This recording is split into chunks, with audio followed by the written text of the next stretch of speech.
বিসমিল্লাহির রহমানির রহিম। আসসালামু আলাইকুম। স্নেহের শিক্ষার্থীরা, আশা করি তোমরা সবাই ভালো আছো। পুলিশ লাইন্স স্কুলের অনলাইন ক্লাসে তোমাদের আবারও স্বাগতম জানাচ্ছি। আমি মোহাম্মদ আল আমিন, সহকারী শিক্ষক, পুলিশ লাইন্স স্কুল, নারায়ণগঞ্জ। আজকে আমার আলোচ্য বিষয় ষষ্ঠ শ্রেণীর বাংলাদেশ ও বিশ্ব পরিচয় বিষয়ের অধ্যায় ৩। আজকে আমি আলোচনা করব অধ্যায় ৩ এর পাঠ ৭ ও ৮ নিয়ে। তোমরা মনোযোগ দিয়ে শুনবে এবং বাসায় মনোযোগ দিয়ে পড়ে তার হোমওয়ার্ক অবশ্যই জমা দিবে। তো আমি আমার পাঠে চলে যাচ্ছি। পাঠ ৭ ও ৮, পৃথিবীর মহাসাগরগুলোর অবস্থান ও গুরুত্ব। বায়ুমণ্ডলের উন্মুক্ত বিস্তীর্ণ বিশাল লবণাক্ত জলরাশিকে মহাসাগর বলে।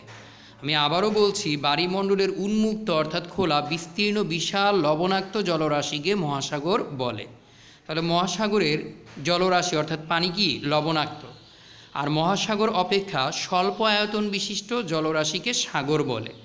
তাহলে সাগর হলো কি মহাসাগর থেকে কিছুটা ছোট আয়তন বিশিষ্ট জলরাশি। যেমন আমরা বলি প্রশান্ত মহাসাগর অর্থাৎ বিশাল, আবার বলি বঙ্গোপসাগর। তাহলে সাগর হলো কি মহাসাগর থেকে আয়তনে ছোট। সাগর হলো পৃথিবীর সকল মহাসাগরীয় পানির আন্তঃসংযোগ ব্যবস্থা, অর্থাৎ মহাসাগর থেকে যে পানিগুলো আসে তার সংযোগ হয় কিসের মাধ্যমে? সাগরের মাধ্যমে। পৃথিবীতে 5টি মহাসাগর রয়েছে। আমি আবারও বলছি, পৃথিবীতে 5টি মহাসাগর রয়েছে। এগুলো হচ্ছে প্রশান্ত মহাসাগর, আটলান্টিক মহাসাগর, ভারত মহাসাগর, উত্তর মহাসাগর ও দক্ষিণ মহাসাগর।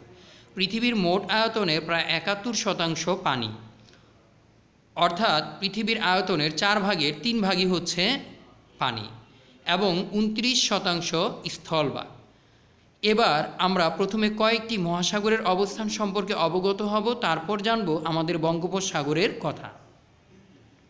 প্রশান্ত মহাসাগর, পৃথিবীর সবচেয়ে বড় মহাসাগর হলো প্রশান্ত মহাসাগর। এর এই নামের পিছনে একটি কাহিনী আছে।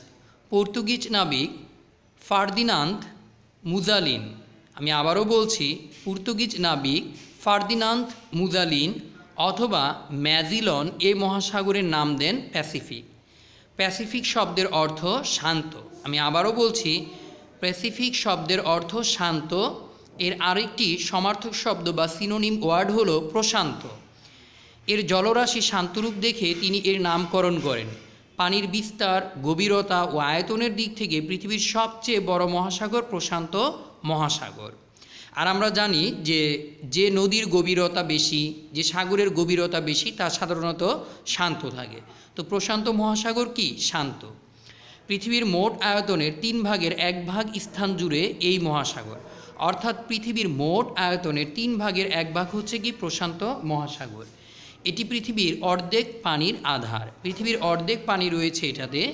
এই মহাসাগরে 25,000-এরও বেশি দ্বীপ রয়েছে। অর্থাৎ আমরা যেমন চর বলি যে নদীর মাঝখানে ছোট ছোট জায়গা, এরকম সমুদ্রের মাঝখানে যেই ছোট ছোট জায়গা এগুলোকে বলা হয় দ্বীপ। তো প্রশান্ত মহাসাগরের বুকে প্রায় 25,000-এরও বেশি দ্বীপ রয়েছে। এই সংখ্যা পৃথিবীর অন্য সব সাগর মহাসাগরের দ্বীপের অর্ধেক। প্রশান্ত মহাসাগরে মিশেছে এমন সাগরগুলোর মধ্যে রয়েছে জাপান সাগর, পিচ সাগর ও চীন সাগর। অর্থাৎ এই 3টি সাগর প্রশান্ত মহাসাগরে গিয়ে মিশেছে।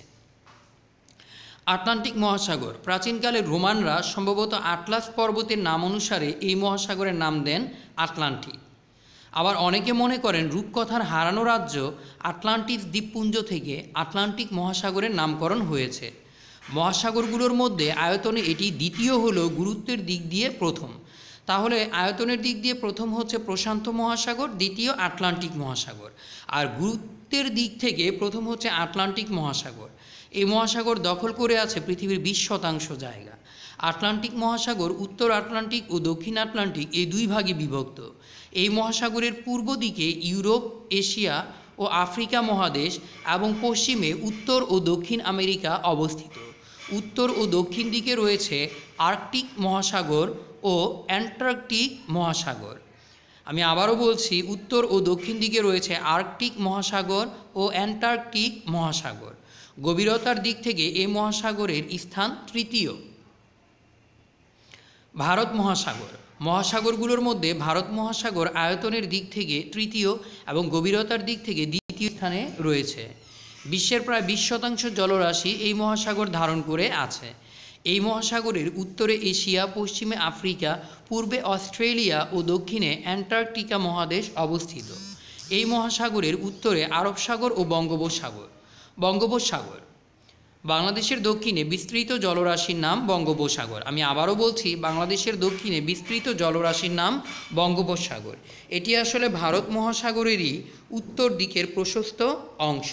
আমাদের ব্রহ্মপুত্র, মেঘনা, পদ্মা, কর্ণফুলী সহ অসংখ্য নদ নদীর জলপ্রবাহ এসে মিশেছে বঙ্গোপসাগরে। এছাড়া ভারতের গঙ্গা, যমুনা, মহানন্দা, গোদাবরী, কৃষ্ণা, কাবেরী সহ অনেক নদী এসে মিশেছে এখানে। মিয়ানমারের ইরাবতী ও নাফ নদীও এসে মিলিত হয়েছে বঙ্গোপসাগরে। তাহলে ইরাবতী ও নাফ নদী কোথায় অবস্থিত? মিয়ানমারে।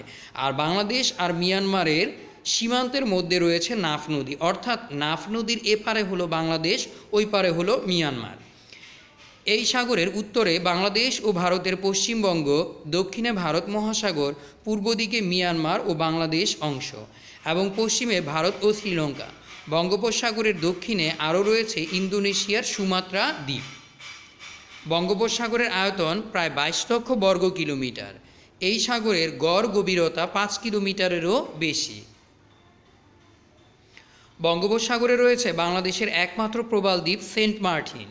এছাড়াও রয়েছে মহেশখালী, কুতুবদিয়া, হাতিয়া, সন্দ্বীপ, মনপুরা প্রভৃতি দ্বীপ। বাংলাদেশের প্রধান সমুদ্র বন্দর চট্টগ্রাম বঙ্গোপসাগরের নিকটে কর্ণফুলী নদীর মোহনায় অবস্থিত। দ্বিতীয় বৃহৎ বন্দর মংলাও বঙ্গোপসাগরের নিকটেই অবস্থিত। পটুয়াখালীর পায়রা নদীর মোহনায় রয়েছে বাংলাদেশের তৃতীয় সমুদ্র বন্দর। এছাড়াও বঙ্গোপসাগরের তীরবর্তী অন্য বিখ্যাত সমুদ্র বন্দরগুলোর মধ্যে রয়েছে ভারতের কলকাতা, চেন্নাই, শ্রীলঙ্কার কলম্বো এবং মিয়ানমারের ইয়াঙ্গুন ও আকিয়া। বঙ্গোপসাগর নানা কারণে আমাদের জন্য গুরুত্বপূর্ণ। পৃথিবীর বিভিন্ন দেশের সঙ্গে আমাদের ব্যবসা বাণিজ্যের প্রধান সংযোগ পথ এই বঙ্গোপসাগরের মধ্য দিয়েই। বঙ্গোপসাগর থেকে সৃষ্ট মৌসুমি বায়ুর প্রভাবে আমাদের দেশে বৃষ্টি হয়।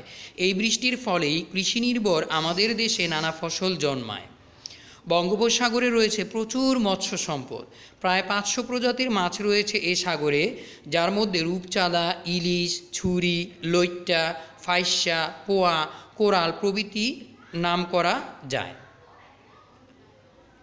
শুধু 10 রকমের চিংড়িই রয়েছে এই সাগরে। দেশের চাহিদা মিটিয়ে এসব মাছ বিদেশেও রপ্তানি করা হয়। তাছাড়া বঙ্গোপসাগরের তলদেশে রয়েছে বিপুল গ্যাস সম্পদ। আমাদের দেশের উপকূলীয় এলাকার অধিবাসীরা বঙ্গোপসাগরের পানি থেকে লবণ উৎপাদন করে। তাতে দেশের লবণের চাহিদা প্রায় সবটুকু মিটে যায়। সাগরের শঙ্খ, শামুক, ঝিনুক সংগ্রহ করেও অনেক লোক জীবিকা নির্বাহ করে।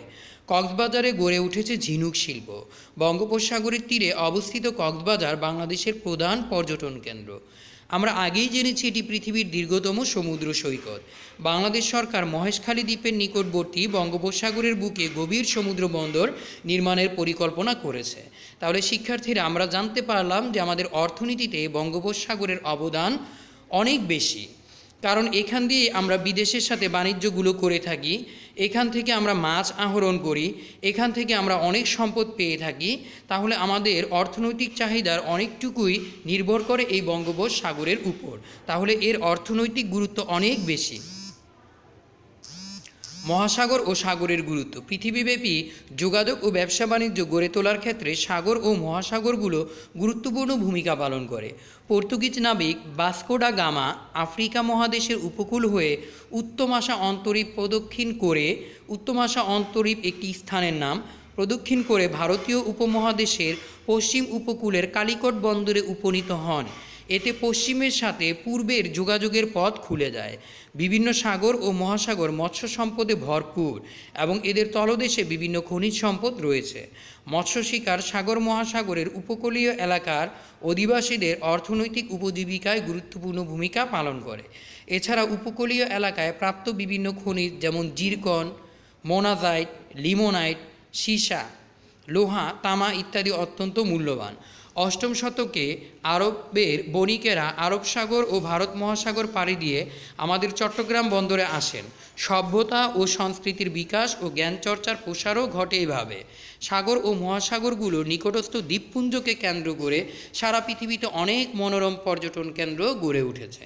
তো শিক্ষার্থীরা, আমরা সাগর ও মহাসাগরের গুরুত্ব নিয়ে এবং কয়েকটি মহাসাগর সম্পর্কে আমরা জানতে পারলাম। এ পর্যায়ে তোমাদের বাড়ির কাজ থাকবে। এখানে আমি 3টি জ্ঞানমূলক প্রশ্ন ও একটি অনুধাবন প্রশ্ন দিয়েছি। তোমরা বাড়ির কাজগুলো করে আমাদের গ্রুপের পেজে জমা দিবে। ধন্যবাদ সবাইকে। সবাই বাসায় মনোযোগ দিয়ে পড়াশোনা করবে।